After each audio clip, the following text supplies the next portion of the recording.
अपने पाँव के सहारे मैं तुम्हें लेकर के जाता हूँ। गरुड़ महाराज जी को वहीं छोड़ा, नंगे पाँव जो है आज नारायण उस गजेंद्र को बचाने के लिए उस सरोवर के किनारे आकर के पहुंच गए।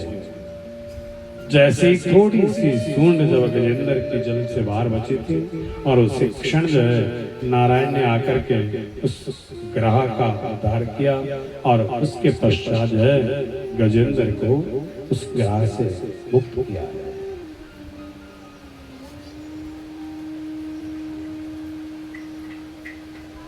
सुखदेव महाराज जी कह रहे राजन, ये गजेंद्र जो है ये हम आप लोग हैं।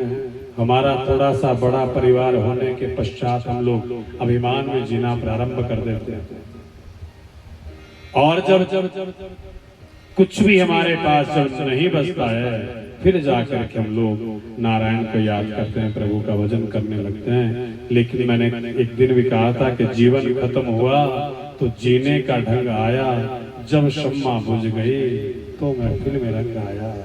तो फिर आया ना आया, इसलिए जितना ज्यादा हो सके प्रभु का भजन, प्रभु का सुमिरन करें। और उसके पश्चात भागवत जी में समुद्र मंथन की कथा आती है और समुद्र मंथन देवताओं और दैत्यों के द्वारा जब किया गया, इसमें अनेक प्रकार के रत्न निकले और गाय निकली जो ऋषियों को प्रदान की गई। सबसे पहले कालकूट विष निकलता है और उस विष को पीने के लिए सारे देवताओं के द्वारा जो है वो भगवान शंकर की आराधना की जाती है। भगवान शंकर से प्रार्थना की जाती है, बोले महाराज त्राहिमाम आप हमारी जो है रक्षा करें। और भागवत जी के अंदर वेद व्यास महाराज जो है कथाओं के माध्यम से हम सांसारिक जीवों के लिए बड़ा सुंदर उपदेश देते हैं। वास्तविकता में हमारे जीवन में समुद्र मंथन कब होता है? हमारे जीवन में समुद्र मंथन 15 से और 25 वर्ष की आयु के बीच में होता है। सुखदेव महाराज जी कह रहे हैं कि 15 से और 25 वर्ष की आयु के बीच में जो जीव, जो बालक अपना एक अच्छा जीवन बना लेता है, समझ लो वो आजीवन भर अमृत का पान करता है। और जिस बच्चे ने 15 से 25 साल के बीच में अपनी जीवन के विषय में कोई गौर नहीं किया, समझ लो वो जीव आजीवन भर जो है वो जहर पान करता रहता है, उस कालकूट विष को पीता रहता है। क्योंकि 15 से 25 वर्ष की आयु यही बच्चों के भविष्य के बनने की है और यही बच्चों के भविष्य को बिगड़ने की है। यही समुद्र मंथन की कथा ये हमारे जीवन में 15 और 25 के बीच में जो समुद्र मंथन होता है। मैंने कहा कथाएं तो हम लोग बहुत सुनते हैं, लेकिन कथा को श्रवण करके हम लोग क्या घर को लेकर के गए, क्या हम लोगों ने इससे शिक्षा ली, वो चीज है बड़ी मायने रखती है। और किसी एक बात को पकड़ करके जो है अगर जीव अपने जीवन में उतार ले तो हमारा जीवन जो है वो सार्थक हो जाता है।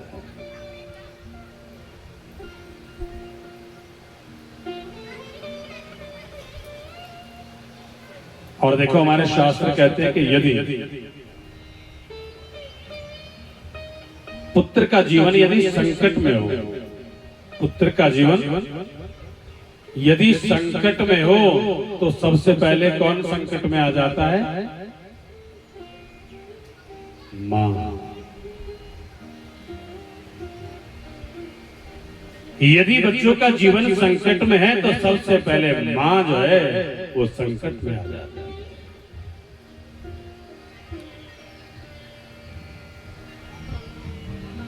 यहाँ कश्यप महाराज जी की जो 13 पत्नियां दीति के दैत्य हुए और अदिति के देव।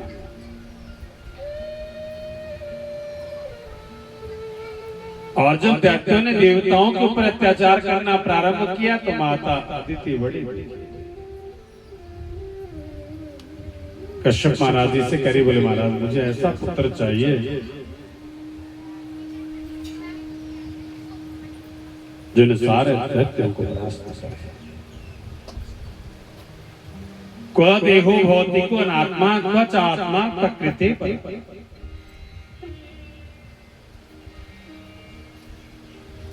कश्यप महाराज जी करें देवी कौन किसका पुत्र, कौन किसका पिता, ये सब माया चक्र है, ऐसे ही चला रहता है। बोले नहीं। और जब माता अदिति बार बार जब आग्रह करी और कश्यप महाराज जी ने कहा कि देखो ऐसा है, तुम 12 दिन तक जो है फाल्गुन मास शुक्ल पक्ष में पयोव्रत करो,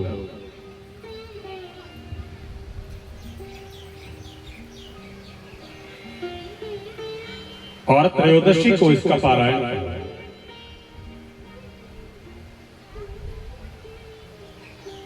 माता अदिति ने ऐसा ही किया और समय आया और आज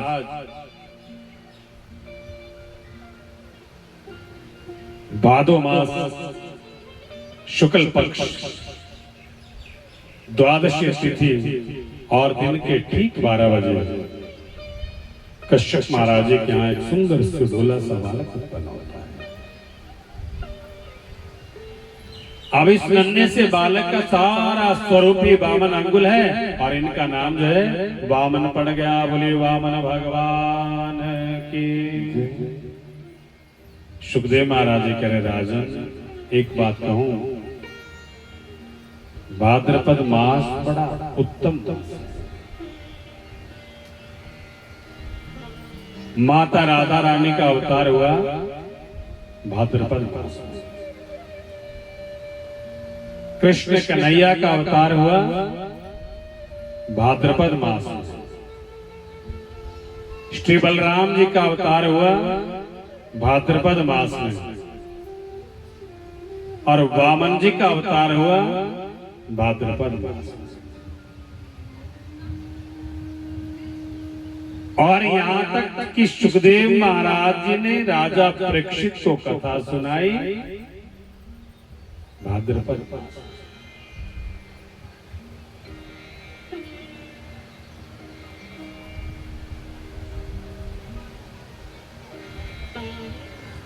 अब वामन भगवान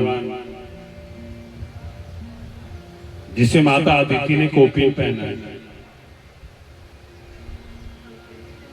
बृहस्पति महाराज जी ने आकर के यज्ञोपवीत संस्कार किया।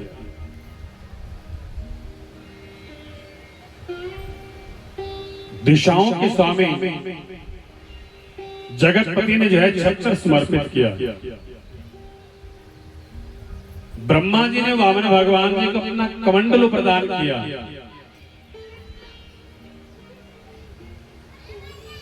सप्तऋषियों ने कुशा समर्पित की।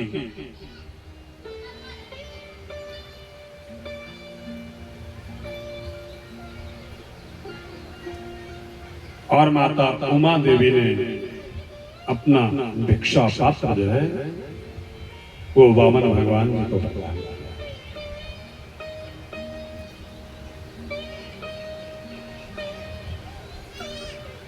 अब जैसे ही वामन भगवान जी गुरुकुल में पढ़ने के लिए छोड़े गए, गुरु महाराज जी देखो पहले गुरुकुलों की एक मर्यादाएं हुआ करती थी कि 5 घर मांगने हैं और 5 घरों में जो अन्न प्राप्त होगा उसी से पेट भरा जाएगा। बोली बांके बिहारी लाल की। अगर कुछ मिला तो ठीक है और अगर नहीं मिला तो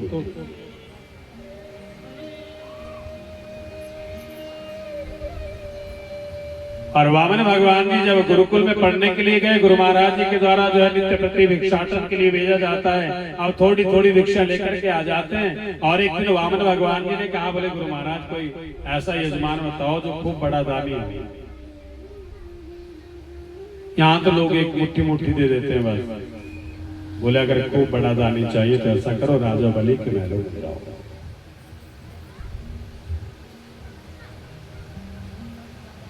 वामन भगवान जिनका वामन अंगुल का छोटा सा शरीर है, बड़ा सुंदर स्वरूप है, और मस्तक पर इतना तेज है कि जब चलते हैं ऐसा लगता है मानो सूर्य नारायण साक्षात इस धरा पर आकर के उतर गए।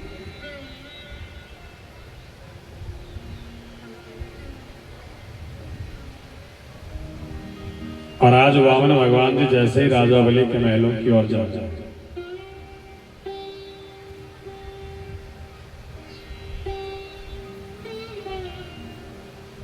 राजा बलि के सैनिकों ने देखा, रे ये कौन आ रहा है? ऐसा लग रहा है मानो आज सूर्य नारायण जो है साक्षात धरा पर उतर आए। और जैसे ही राजा बलि को समाचार मिला, राजा बलि भागते हुए आ रहे हैं और खूब स्वागत है आज वामन भगवान जी का कर रहे हैं। स्वागतम ते नमस्तुभ्यं ब्रह्मन् किम करवाम ब्रह्मर्षिणाम तपः साक्षात मन्ने त्वार्या वपु धनम।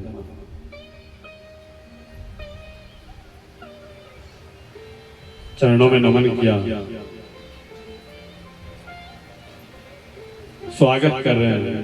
पूछ रहे आइए महाराज, कहो क्या इच्छा है? बोले महाराज इच्छा तो कोई नहीं, 3 कदम पृथ्वी चाहता हूं और वहां बैठ करके पहले अपना भजन करना चाहता हूं।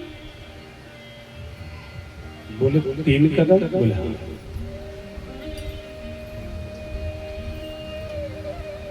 राजा बलि कह रहे, बोले महाराज जितने आप छोटे हैं ना उतनी छोटी आपकी सोच।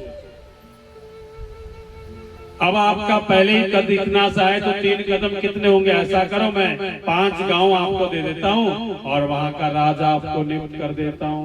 वामन भगवान करे 5 गांव से मैं क्या करूंगा? बोले महाराज मैं वहां का आपको राजा बना दूंगा और आप जब राजा बन जाएंगे कल को आपका विवाह होगा, आपके बच्चे होंगे। वामन भगवान मुस्कुराए और कह रहे महाराज आप तो बहुत आगे चले गए, मुझे तो केवल मात्र 3 कदम पृथ्वी चाहिए और इससे ज्यादा और कुछ भी नहीं। अब जब राजा बलि बार बार जब 5 गांव देने की बात कर रहे हैं तो वामन भगवान जी कह रहे, बोले महाराज ये भी बात ठीक है, 5 गांव आप दे देंगे और वहां का राजा मुझे बना देंगे और मेरा विवाह कर देंगे। कल को मेरे पुत्र उत्पन्न हो गया, संतान उत्पन्न हो गई और गलती से यदि मेरा बेटा या बेटी मर गया तो रोएगा कौन?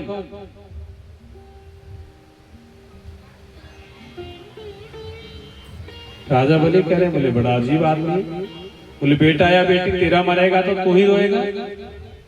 वामन भगवान करे, बोले महाराज मैं ऐसा काम करना ही नहीं चाहता जिससे मुझे रोना हो। मुझे केवल मात्र 3 पग पृथ्वी चाहिए। और जब पृथ्वी देने के लिए राजा बलि जब तैयार हुए और वामन भगवान करे, पर एक शर्त बिना संकल्प के नहीं लेता, संकल्प करना पड़ेगा।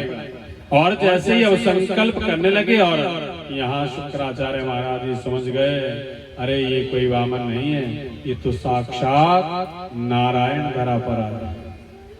और अब जैसे ही संकल्प करने की बारी आई, अर्घ्य में जल डाला गया और एकदम से शुक्राचार्य जी आकर के अपने यजमान से कह रहे, बोले यजमान ऐसा करो संकल्प करना ही रहने दो।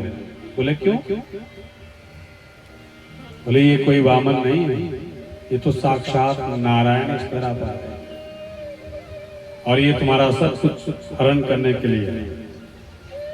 राजा बलि कह रहे, बोले महाराज ये तो और भी अच्छी बात है, अगर नारायण मेरे दरबार पर मांगने के लिए आया, इससे बड़ा मेरा और क्या सौभाग्य हो सकता है। और अब जैसे ही संकल्प करने लगे, लेकिन शुक्राचार्य जी ने क्या किया कि अर्घ्य में जाकर के और सूक्ष्म सा मच्छर का रूप बना करके जो है उस अर्घ्य में जाकर के बैठ गए कि ये पानी बाहर ना गिरे। जब तक पानी नहीं गिरेगा तब तक संकल्प पूर्ण नहीं होगा।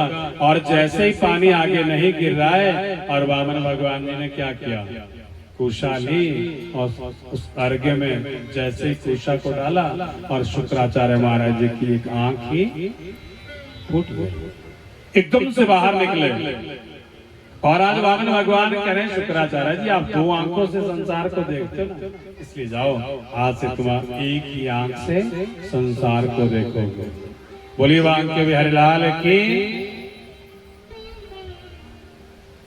और जैसे ही संकल्प पूर्ण हुआ और अब जब 3 पग पृथ्वी को मापने की जब बारी आई और वामन भगवान ने आज इतना विशाल काय शरीर अपना किया, एक कदम में समस्त पृथ्वी को नाप लिया, दूसरे में आकाश को नाप लिया, तीसरे कदम को रखने की जब बारी आई और वामन भगवान पूछ रहे राजा बलि, अब बताओ तीसरा कदम कहां रखना? राजा बलि ने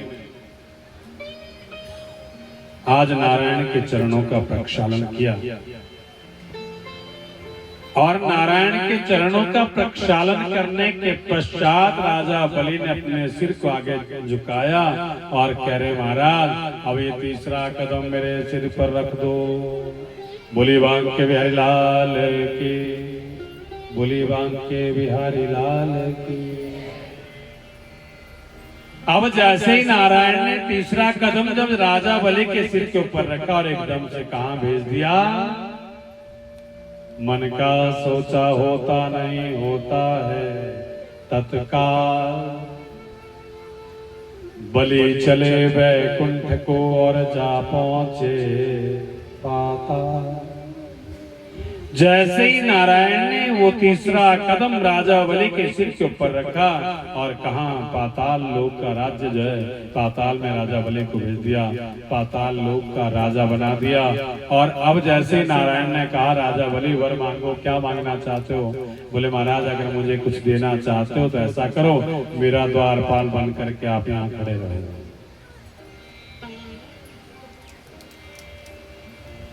राजा बलि को पाताल लोक का राज्य दे दिया और नारायण स्वयं डंडा लेकर के वहां पर पहरेदार बने हुए। कई वर्ष बीत गए।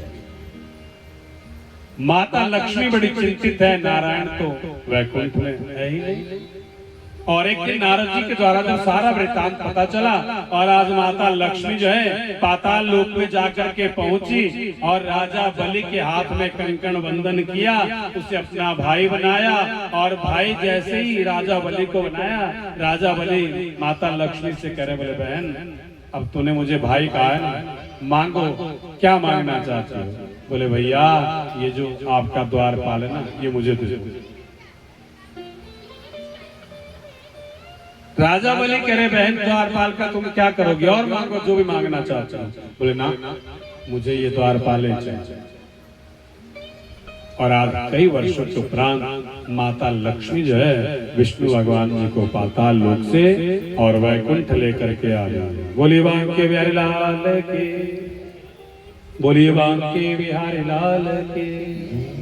श्री कृष्ण गोविंद हरे मुरारे, हे नाथ नारायण वासुदेवा।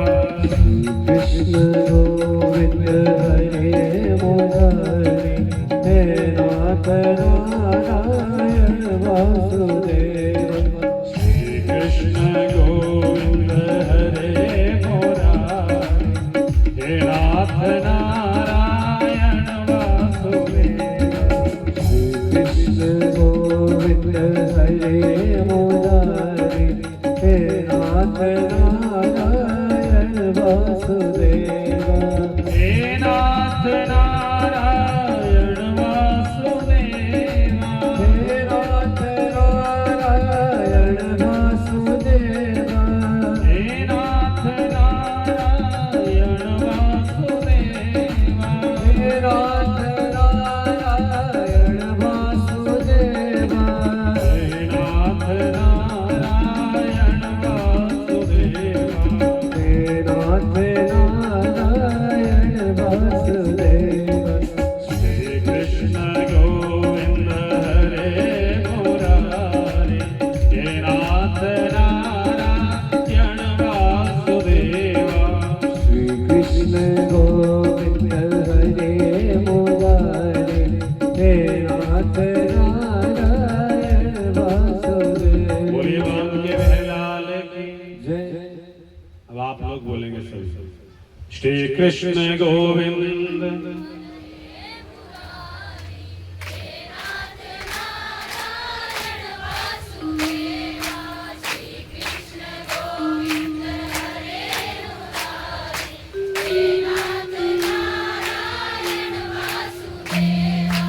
हे नाथ नारायण वासुदेवा,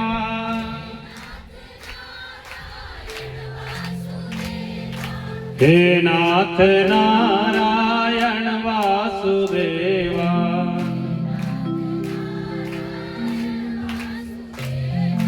श्री कृष्ण गोविंद हरे मुरारे,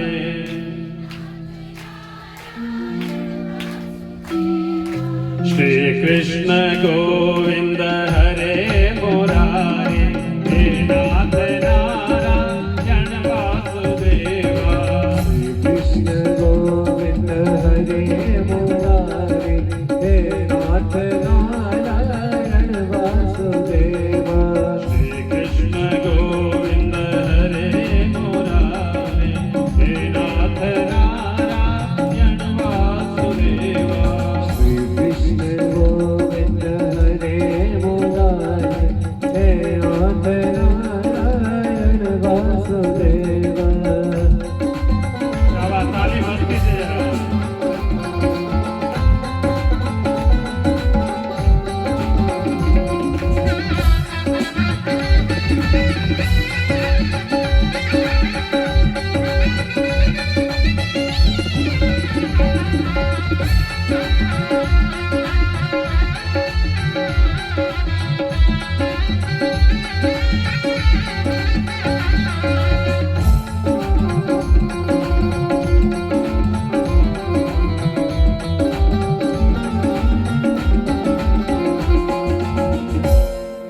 फूलेवान के विहरलाल की।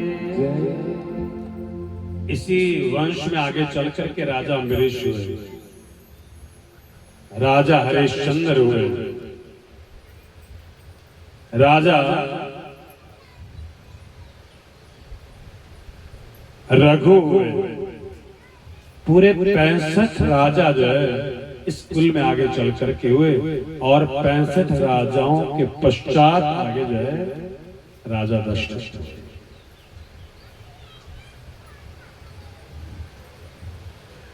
राजा दशरथ जी के जो है एक विवाह हुआ, फिर संतान नहीं हुई, दूसरा विवाह किया, फिर भी संतान नहीं हुई, तीसरा विवाह किया, लेकिन फिर भी संतान नहीं।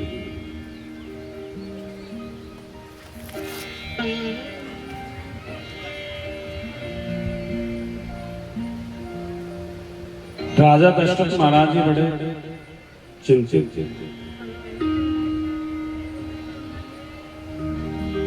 उम्र बीतती जा रही है, वृद्धावस्था आ रही है, लेकिन संतान प्राप्ति नहीं।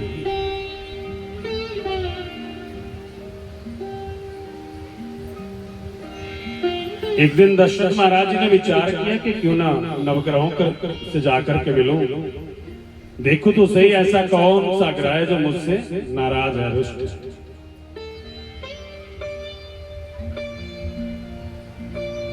दशरथ महाराज जी गए, सूर्य नारायण से मिले, चंद्रमा से मिले, मंगल से मिले, बुध से मिले, सभी ग्रहों से जाकर के मिले। पूछने बोले महाराज आप नाराज है? बोले। और जैसे ही दशरथ महाराज जी शनि महाराज जी के पास जाकर के जब पहुंचे,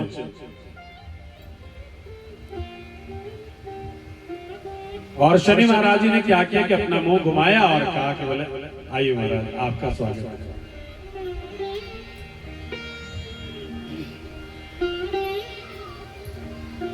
दशरथ महाराज जी कह रहे हैं कि शनि महाराज, इसका मतलब तो ये है कि आप नाराज हैं। और शनिदेव कह रहे बोले ना ना ना, मैं नाराज नहीं हूं महाराज, लेकिन मेरी दृष्टि थोड़ी खराब है, और मेरी दृष्टि जिसके ऊपर पड़ जाती है उसका पतन हो जाता है, इसलिए मैंने आपकी तरफ पीठ घुमा। लेकिन राजा दशरथ नहीं माने, बोले ना ना ऐसा नहीं हो सकता। अब अतिथि का सत्कार तो मुंह से करना चाहिए, पीठ से थोड़ी। और यदि आप मेरे से प्रसन्न हैं तो महाराज ऐसा करो, आप मेरी तरफ घूम जाइए, नहीं तो मैं ये समझूंगा कि आप नाराज। अब शनि महाराज जी के मना करने पर बार बार राजा दशरथ महाराज जी जब कह रहे, बोले ना ना ना, इसका मतलब तो ये हुआ कि आप रुष्ट हैं, और तभी आप जो है मुंह घुमा करके खड़े हुए। और जैसे ही शनि महाराज जी घूमे, दशरथ जी के ऊपर दृष्टि पड़ी और एकदम से शनि लोक से जो है दशरथ महाराज जी नीचे गिरे।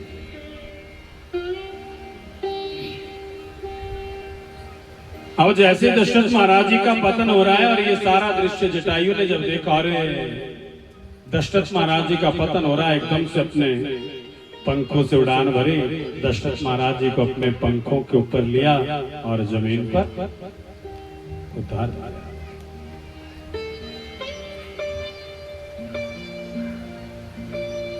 अब जैसे दशरथ महाराज जी को जमीन पर उतारा और एकदम से दशरथ महाराज जी करे, बोले मांगो, क्या मांगना चाहते हो?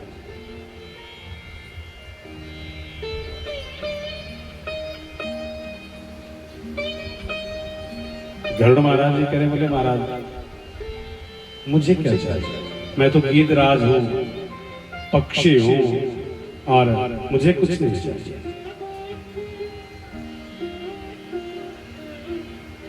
दशरथ महाराज जी कह रहे, बोले देखो रघुकुल रीत सदा चली आई, प्राण जाए पर वचन, बोले तुम मांग। अब जब बार बार दशरथ महाराज जी कह रहे हैं और एकदम से गिरिराज ने कह दिया, बोले महाराज अगर देना ही चाहते हो तो ऐसा करो, जो आपके घर में सबसे बड़ा पुत्र होगा, उत्पन्न जो होगा, वो आप मुझे दोगे, ये मुझे वचन दो।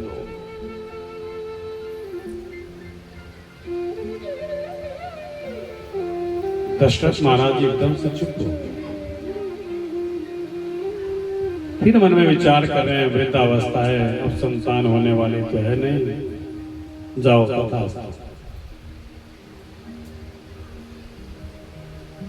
वरदान दे दिया कि जो भी बड़ा पुत्र होगा वो तुम्हें दे दूंगा।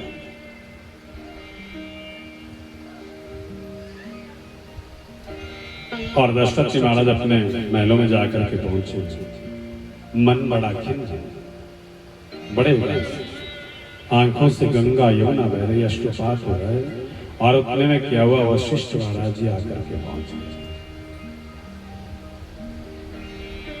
अब जैसे वशिष्ठ महाराज जी आकर के पहुंचे, दशरथ जी ने चरणों में प्रणाम किया, रो भी रहे। वशिष्ठ महाराज जी पूछते, बोले क्या बात है? बोले महाराज वृद्धावस्था हो गई, लेकिन संतान उत्पन्न नहीं हुई। और वशिष्ठ महाराज जी करे, बोले राजन चिंता मत करो, ऐसा करो अपने जवाई को बुलाओ।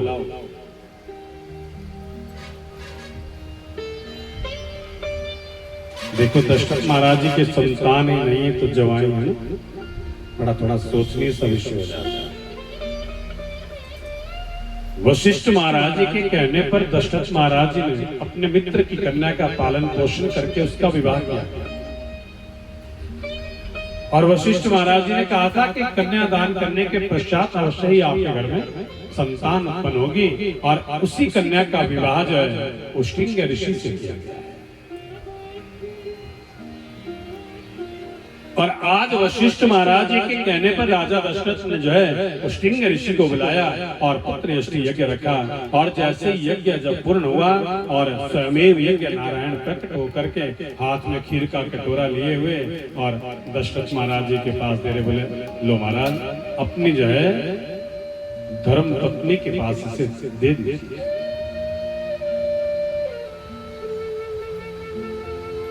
दशरथ महाराज जी की 3 पत्नियां हैं, कौशल्या, सुमित्रा और कैकेयी। लेकिन धर्म पत्नी कौन है? मां कौशल्या।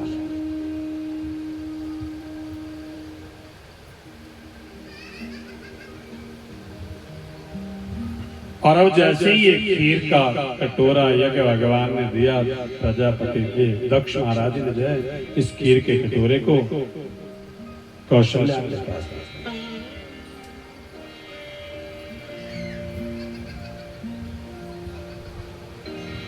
और जैसे ही कौशल्या के पास खीर के इस कटोरे को दिया गया और कैकेयी नाराज हो, बोले क्योंकि सबसे सुंदर है।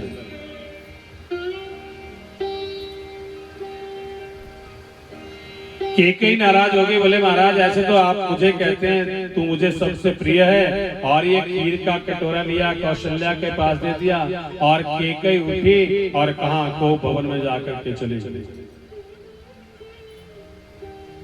कौशल्या ने लिया उस खीर के कटोरे के 3 विभाजन किए, सुमित्रा, केकई और अपन। और जो भाग केकई के लिए दिया गया, केकई माता ने क्या किया, उस प्रसाद को ठुकरा करके जो है कोप भवन में जाकर के बैठ गई। और यहाँ क्या हुआ कि ईल आकाश मार्ग से उड़ती हुई आई, और जो केकई ने खीर के उस कटोरे को जो जिसका तिरस्कार कर दिया, किनारे कर दिया, उस ईल ने उस खीर के कटोरे को उठाया और कहा अंजन पर्वत पर जहां माता अंजना जो है भगवान शंकर की आराधना कर रही है पुत्र प्राप्ति के लिए, उस ईल ने खीर के कटोरे को उठाया और अंजन पर्वत पर जाकर के जो है माता अंजना के समक्ष रख दिया।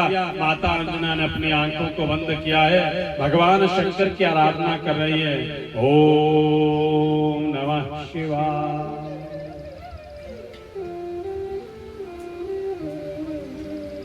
अब जैसे ही माता अंजना की आंख जब खुली और सामने क्या देखा, खीर का कटोरा। माता अंजना बड़ी प्रसन्न हुई, भगवान शंकर ने मुझे प्रसाद दिया है। और माता अंजना ने क्या किया, उस खीर का भक्षण कर दिया।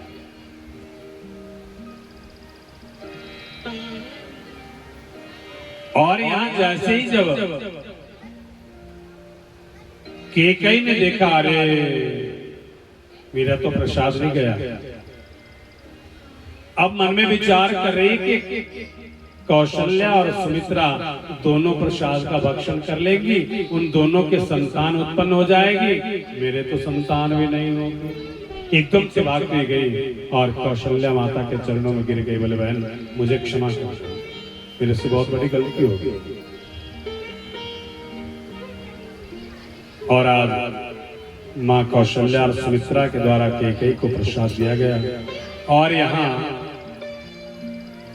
अंजन पर्वत पर माता अंजना ने जो वो भोग का भक्षण किया, उसी के कारण माता अंजना के यहाँ पर एक सुंदर सुडोले से बालक का जन्म होता है। और ये कौन है, बोलिए पवन पुत्र हनुमान की। और यहाँ राजा दशरथ के महलों में समय बढ़ता गया, और आज कि नौमी तिथि मधु मास पुनीता,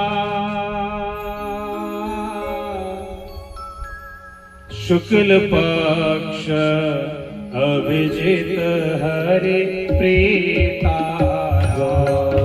सिया राम जय जय राम, राम सिया राम जय जय राम। नौमी तिथि मधु मास पुनीता, शुक्ल पक्ष अभिजित हरि प्रीता। राम सिया राम जय जय राम, राम सिया राम जय जय राम। मेरे प्रभु राम जय जय राम, मेरे प्रभु राम जय जय राम, मेरे प्रभु राम जय जय राम, मेरे प्रभु राम जय जय राम, मेरे प्रभु राम जय जय राम, मेरे प्रभु राम जय जय राम। मेरे मन बसियो सीताराम, मेरे मन बसियो सीताराम, मेरे प्रभु राम जय जय राम, मेरे प्रभु राम जय जय राम, मेरे प्रभु राम जय जय राम, प्रभु राम जय जय राम। बोलिए सियावर रामचंद्र भगवान की। चैत्र मास शुक्ल पक्ष नौमी तिथि अभिजित मुहूर्त और दिन के ठीक 12 बजे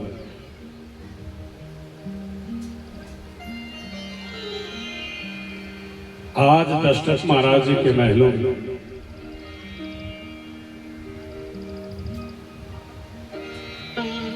माता कौशल्या के यहाँ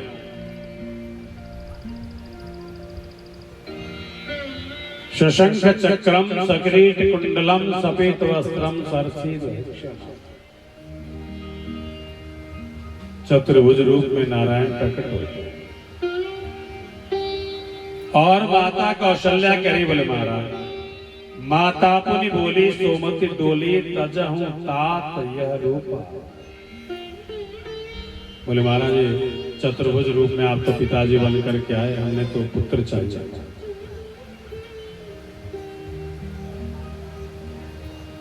और माता कौशल्या कह रही है कीजे शिशु लीला अति प्रिय शीला यह सुख परमानुप। आप छोटे से बालक बन जाइए। और आज नारायण जो है छोटे से बालक के रूप में माता कौशल्या की गोदी में अनेक अटखेलियां कर रहे हैं। राजा दशरथ के यहाँ पहले संतान ही नहीं थी और अब जब नारायण की कृपा हुई तो आज घर में जो है 4 पुत्र उत्पन्न हो गए। बोलिए सियावर रामचंद्र भगवान की जय। और जैसे ही पूरे अवध में समाचार फैल गया, बोले महाराज राजा दशरथ के यहाँ पर तो 4 पुत्र उत्पन्न हुए हैं। सारे अवधवासी आकर के एकत्रित हो गए। सारे अवधवासी जो है आकर के कुछ ना कुछ उपहार लेकर के आज राजा दशरथ के महलों में आ रहे हैं। और सारे अवधवासी आज राजा दशरथ के लिए और माता कौशल्या के लिए क्या कह रहे हैं?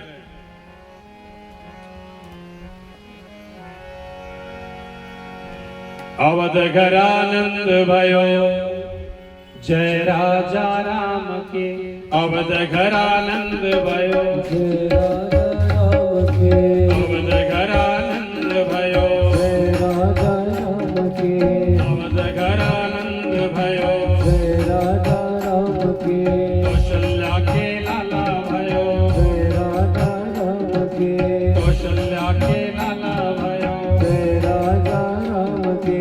जय राजा राम की जय राजा राम की जय राजा राम के। जय राजा राम के।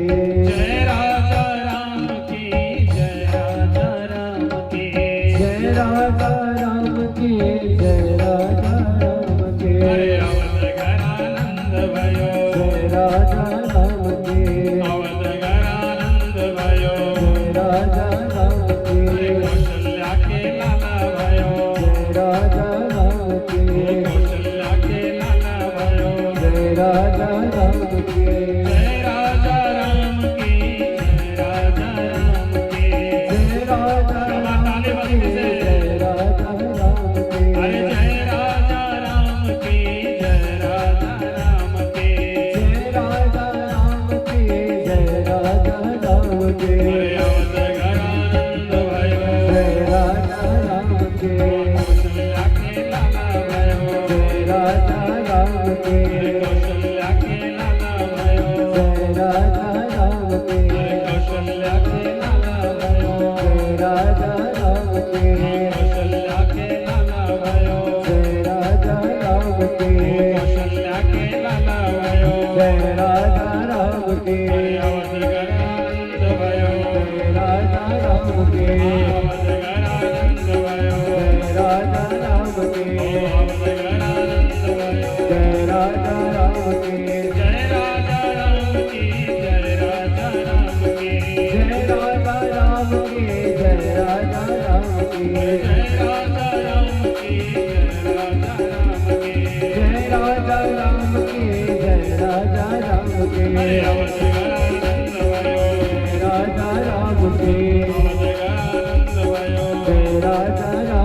कौशल्या के लाला भयो, जय राजा राम की, कौशल्या के लाला भयो, जय राजा राम की, कौशल्या के लाला भयो, जय राजा राम की, कौशल्या के लाला भयो, जय राजा राम की, कौशल्या के लाला भयो, जय राजा राम की, कौशल्या के लाला भयो, जय राजा राम की, कौशल्या के लाला भयो, जय राजा राम की, कौशल्या के लाला भयो, जय राजा राम की, कौशल्या के लाला भयो, जय राजा राम की, कौशल्या के लाला भयो। बोलिए सियावर रामचंद्र भगवान की। जय। अवध में खूब उत्सव मनाया जा रहा है और गीधराज जी जटायु महाराज जी आकर के पहुंच गए। जैसे उन्हें पता चला राजा दशरथ के यहाँ पर एक नहीं चार चार पुत्र उत्पन्न हुए। अब देखो उस दिन तो राजा दशरथ कह रहे थे ना कि रघुकुल रीत सदा चली आई, प्राण जाए पर वचन जाए। आज गीधराज कह रहे हैं बोले राजा दशरथ आपने मुझे कुछ वचन दिया था, अब ऐसा करो कि रघुकुल रीत सदा चली आई, प्राण जाए पर। अब दशरथ महाराज जी मन में विचार करें, कह तो दिया पर दूं कैसे, और अगर ना दूं तो रघुकुल की मर्यादा का सर।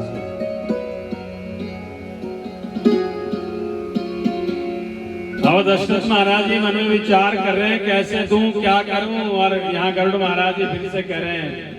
गीधराज महाराज बोले महाराज रघुकुल रीत सदा चली आई, आपने वचन दिया मुझे।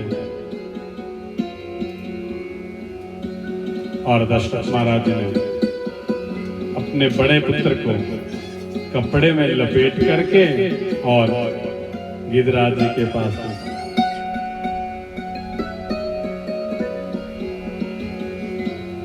और जटायु ने लिया उस नन्हे से बालक को कपड़े से पकड़ करके और कहा अपने घोंसले में लेकर के चले गए।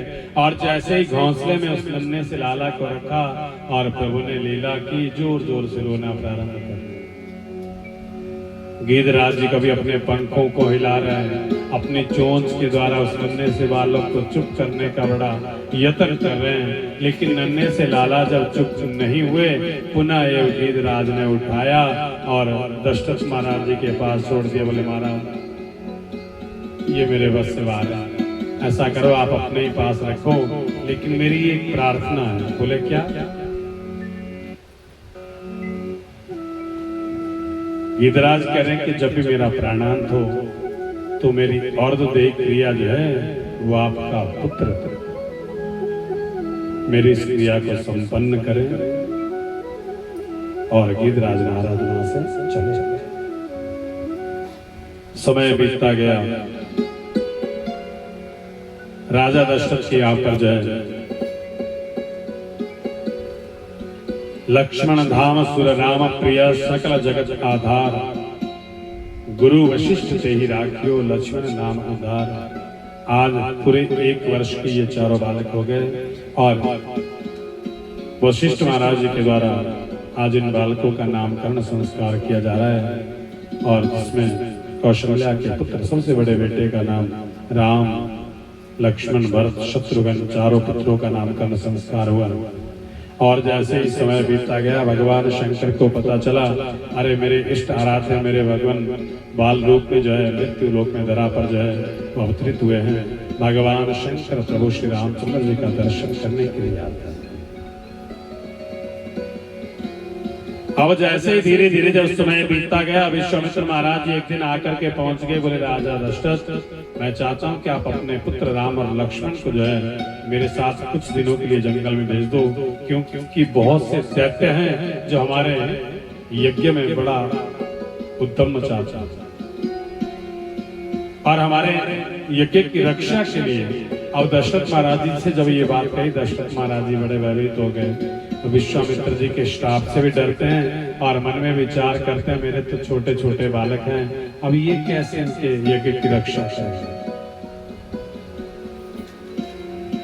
अब ना तो इनकार ही कर पा रहे हैं, बोले ना ना मैं अपने पुत्रों को नहीं भेज पाऊंगा, और भेज भी नहीं पा रहे हैं क्योंकि विश्वामित्र एकदम से क्रोधित हो जाते हैं, श्राप ना देते। और जैसे वशिष्ठ महाराज जी एकदम से आकर के पहुंचे, वशिष्ठ महाराज जी ने दशरथ जी को समझाया और कह रहे हैं कि बोले चिंता मत करो, अगर विश्वामित्र ने अपने साथ ले जाना चाहते हैं कोई बात नहीं, भेज दो। और वशिष्ठ महाराज जी के कहने पर राजा दशरथ अपने पुत्र राम और लक्ष्मण को जो है विश्वामित्र जी के साथ उनकी यज्ञ की रक्षा के लिए उन्हें भेज दिया।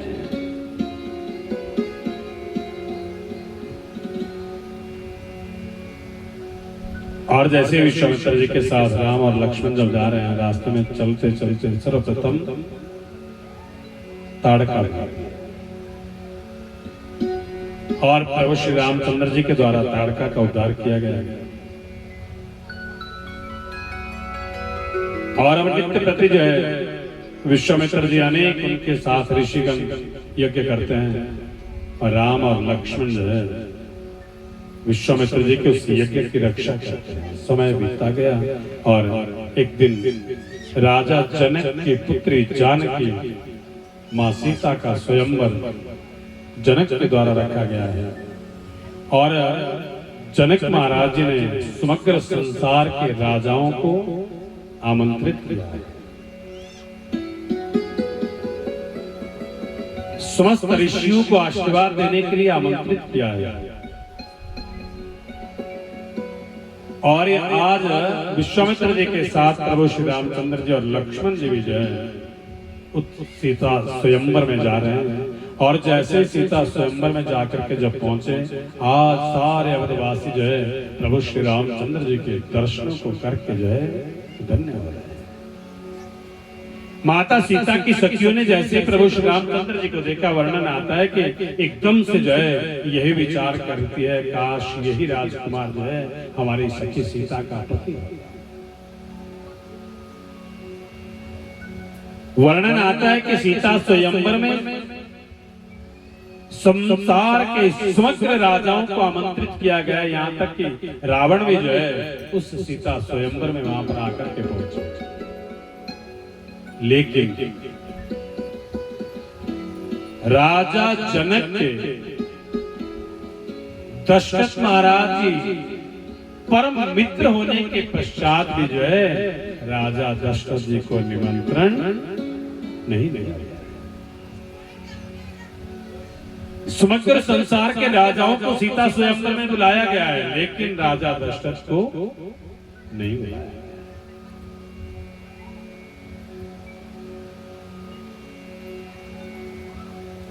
और राजा जनक और राजा दशरथ दोनों आपस में परम मित्र थे। क्या वर्णन आता है, एक समय की बात है जब राजा जनक महाराज जी की नगरी में एक संत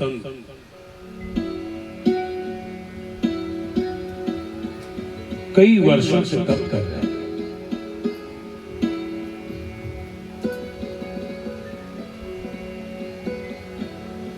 और क्या हुआ कि एक नारी जिसके पति को कोढ़ है,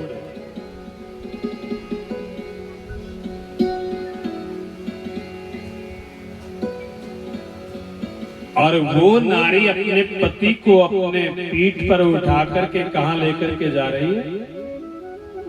गंगा स्नान।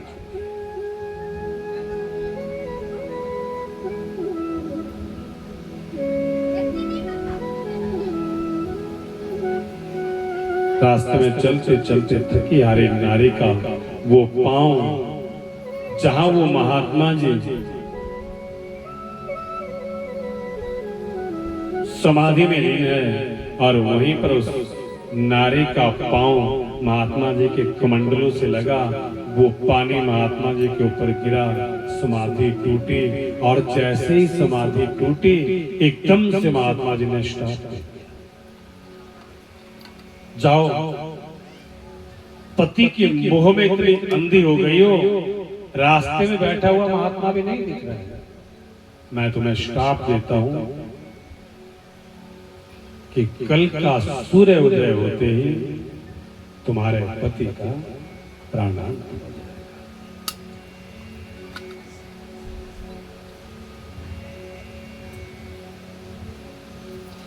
उस नारी ने बड़ी क्षमा याचना महात्मा जी से की, लेकिन महात्मा जी बड़े क्रोधी अवस्था में हैं और उतने में उस नारी ने भी कह दिया, बोले महाराज आप क्षमा करने वाले नहीं हैं, आपने मेरे पति को श्राप दिया है कि कल का सूर्य उदय होते ही मेरे पति का प्राणांत हो जाए। जाओ मैं भी ये प्रतिज्ञा करती हूं, मैं प्रातः का सूर्य उदय नहीं होने दूंगी।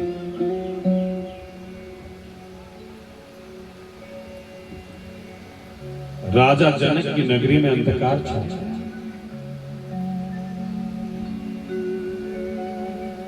1 महीना, 2 महीने, 3 महीने बीत गए और ये सारा वृत्तांत मां कौशल्या को पता चला।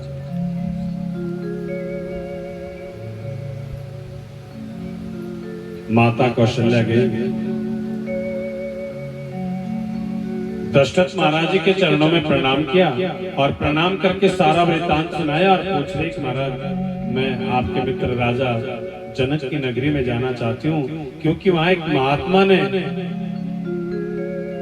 आकर के ये कहा कि जो नारी पतिव्रता नारी कुएं से कच्चे घड़े में कच्चा सूत बांध करके जल निकालेगी और इनका अभिषेक करेगी, तब जाकर के ये दोनों एक दूसरे के श्राप से मुक्त हो सकते हैं। और जब तक ये श्राप से मुक्त नहीं होंगे तब तक राजा जनक की नगरी में अंधकार ही रहेगा।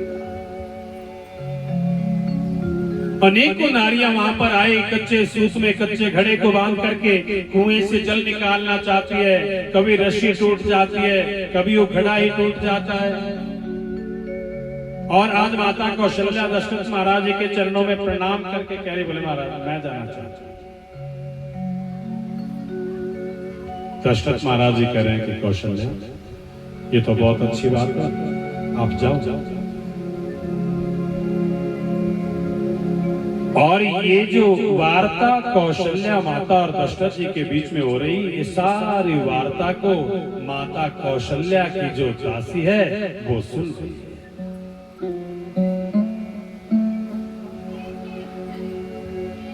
अब जैसे ही माता कौशल्या अपने कक्ष में आकर के जब पहुंची और अपना श्रृंगार करने लगी, जाने के लिए तैयार होने लगी, और पीछे से दासी एकदम से आई और कौशल्या आपके चरणों में प्रणाम किया और कह रही कि महारानी मेरे जैसे दासी को तो मर जाना चाहिए।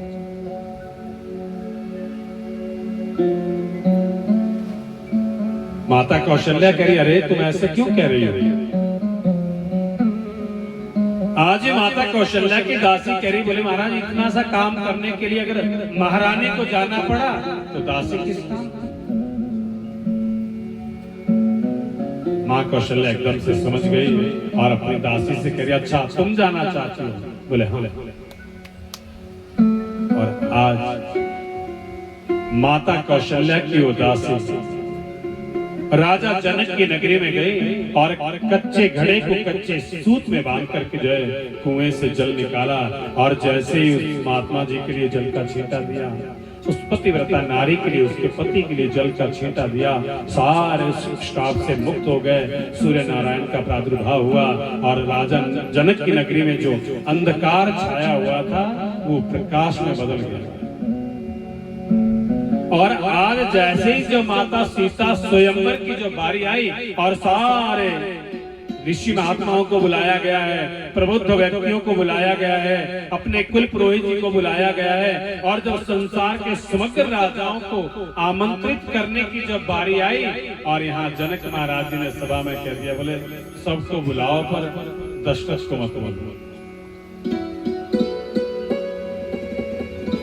अब जो ऋषियों के द्वारा पूछा गया, बोले महाराज वो तो आपके परम मित्र हैं, और जब समग्र संसार के राजाओं को बुलाया जाएगा और ऐसा कैसे हो कि दशरथ महाराज जी को ना बुलाया जाए? बोले ना। देखो अगर इतना बड़ा काम करने के लिए जब कौशल्या अपनी दासी को भेज सकती है, ऐसा ना हो इस धनुष को उठाने के लिए कहीं अगर दशरथ महाराज जी ने अपने दास को भेज दिया तो मेरी कन्या तो आजीवन भर दासी ही बनी रहेगी। यही कारण था कि जनक महाराज जी ने राजा दशरथ के लिए निमंत्रण नहीं दिया, लेकिन आज विश्वामित्र जी के साथ प्रभु श्री रामचंद्र जी और लक्ष्मण जी आकर के पहुंचे और जैसे अब सीता स्वयंवर होना प्रारंभ हुआ, समग्र संसार के राजाओं ने, क्योंकि जनक महाराज जी ने एक प्रतिज्ञा की है जिनके पास शिव धनुष है, और एक दिन खेल ही खेल में शिव धनुष को जो है माता सीता ने उठा लिया, और जब माता सीता ने उठा लिया, जनक महाराज जी ने देखा तो जनक महाराज जी समझ गए कि ये जो मेरी पुत्री है ये साधारण नहीं है। और उसी दिन ये प्रतिज्ञा कर ली थी कि जो इस धनुष की प्रत्यंचा को चढ़ाएगा वही सीता का पति है। और आज सभा के बीच में समग्र संसार के राजाओं को जब बुलाया गया है और उस शिव धनुष की प्रत्यंचा को चढ़ाने का सभी राजाओं ने पूरा यत्न कर लिया, मगर कोई भी राजा उस शिव धनुष की प्रत्यंचा को नहीं चढ़ा।